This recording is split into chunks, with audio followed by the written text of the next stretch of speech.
Aku putra sulung di keluargaku. Sebagai seorang anak, aku ingin selalu bersama kedua orang tuaku.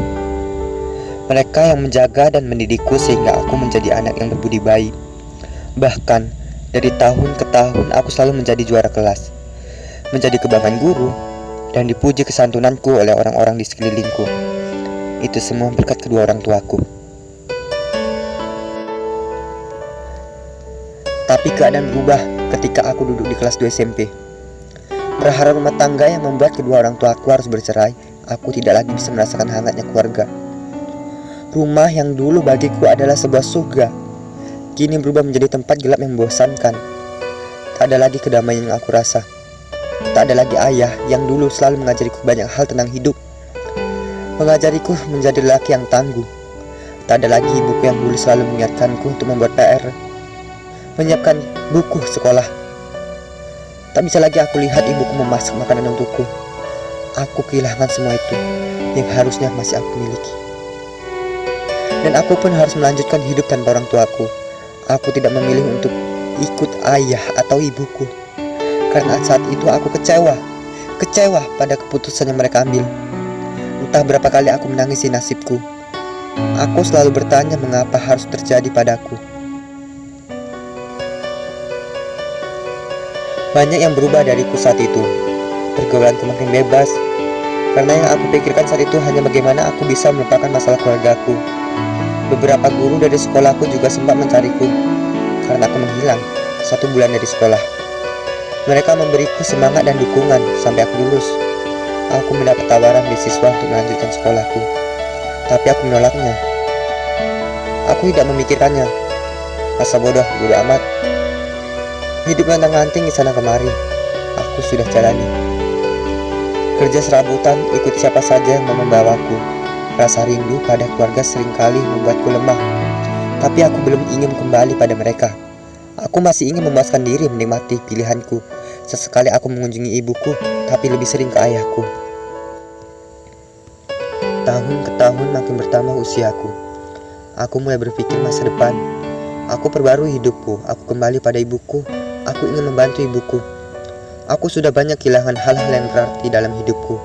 Aku berharap hidupku akan lebih baik. Dan akhirnya aku mulai kembali menjadi diriku yang dulu. Meski tidak lengkap, tapi aku kembali punya keluarga. Aku senang dan bersyukur bisa melalui masa-masa pahitku. Tapi siapa sangka Tuhan kembali mengujiku dengan musibah yang jauh lebih besar. Karena sebuah kecelakaan, aku harus kehilangan 1 kakiku. Sedih, marah, putus asa menjadi satu melemahkan semangat hidupku. Bagaimana bisa itu terjadi? Dan kenapa harus aku? Tuhan, belum cukupkah ujian yang harus aku lalui? Kenapa harus dengan cara ini kau mengujiku? Bagaimana hidupku nanti? Mengapa nasibku begitu malang? Tangisanku tak henti-henti menyesali keadaan ini. Dan yang lebih menyakitkan hatiku adalah sikap ibu yang berubah kepadaku. Di saat aku hanya bisa berbaring menahan sakit, aku juga harus mendengar kata-kata pedas keluar dari mulut ibuku. Kenapa ibuku mengumpat seolah-olah aku yang menginginkan musibah ini?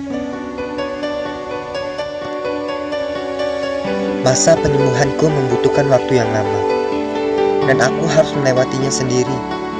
Aku berusaha tegar di depan semua orang, tapi saat aku sendiri, aku tak mampu menahan tangisku. Saat aku lihat pahaku yang terbakar setelah diamputasi, di mana kakiku? Rasanya masih teringat jelas saat aku jalan dengan kedua kakiku. Tapi kenapa sekarang menjadi seperti ini? Begitu berat menerima kenyataan ini. Kadang aku berharap ini hanya mimpi. Hari-hariku penuh kesedihan. Kurangnya perhatian membuat aku mungkin terpuruk. Aku merasa mereka menganggapku sampah. Aku hanya bisa berdoa, semoga aku diberi kekuatan. Aku berjuang melawan sakitku. Aku tidak mau terlalu lama membebani mereka.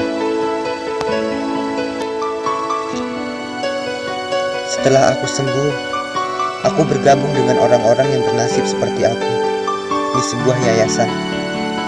Disinilah aku belajar membiasakan diri dengan keadaanku. Pelan-pelan percaya diriku mulai tumbuh. Tapi Terkadang aku iri melihat mereka yang selalu dikunjungi keluarganya setiap minggu. Sedangkan aku hanya bisa memperhatikan satu persatu mereka yang datang. Aku berharap ada keluargaku, walau akhirnya aku kecewa. Kemudian aku lebih memilih menyendiri di kamar, menyembunyikan mataku yang berkaca-kaca. Hanya sesekali telepon dari ayahku yang bisa sedikit menenangkan aku. Dan teman-teman yang sudah seperti saudaraku yang membuat hariku terasa menyenangkan, membuatku tersenyum. Dan dalam hatiku berkata, aku bisa melewati semua ini. Sebagai penyandang cacat, aku butuh kaki palsu untuk memudahkanku beraktivitas. Harganya cukup mahal bagiku. Aku gak mungkin lagi minta ke orang tuaku. Sudah terlalu banyak yang mereka keluarkan untukku. Dengan bantuan teman-temanku, aku dapatkan proposal dari dinas sosial dan rumah sakit. Proposal itulah yang aku gunakan untuk meminta sumbangan dari Kiko ke toko. Dengan rasa malu dan takut, aku datangi satu persatu toko. Rasanya mau nangis kalau ingat kejadian itu. Di bawah terik matahari aku berjalan tertatih dengan satu tongkat penyangga.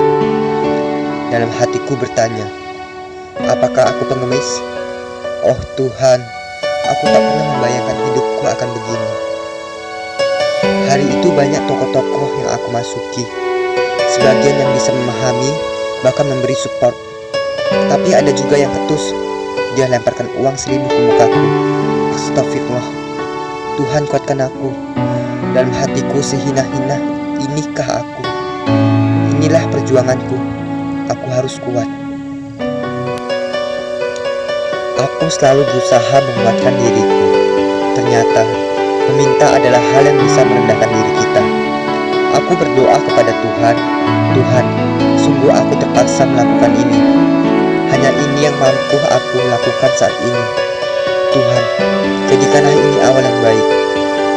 Setelah sore aku pulang dengan hati yang sedikit lega, karena sudah ngantongin uang untuk beli kaki palsu. Tapi aku tidak menceritakan hal ini pada keluargaku. Besoknya aku bawa uang untuk ke rumah sakit, dan kekurangan biayanya ditanggung oleh donatur. Ternyata benar, di setiap musibah ada hikmah yang bisa diambil. Kita harus ikhlas dan bersabar menghadapinya. Aku bisa belajar banyak hal, banyak pengalaman yang aku dapat dari sana. Sekarang, meski fisikku tidak sempurna, aku bisa menjalani hidup seperti biasa. Aku bekerja di sebuah laundry.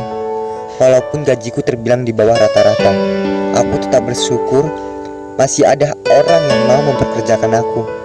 Selalu yakin dan berusaha sekuat tenaga. Tak ada yang tak mungkin.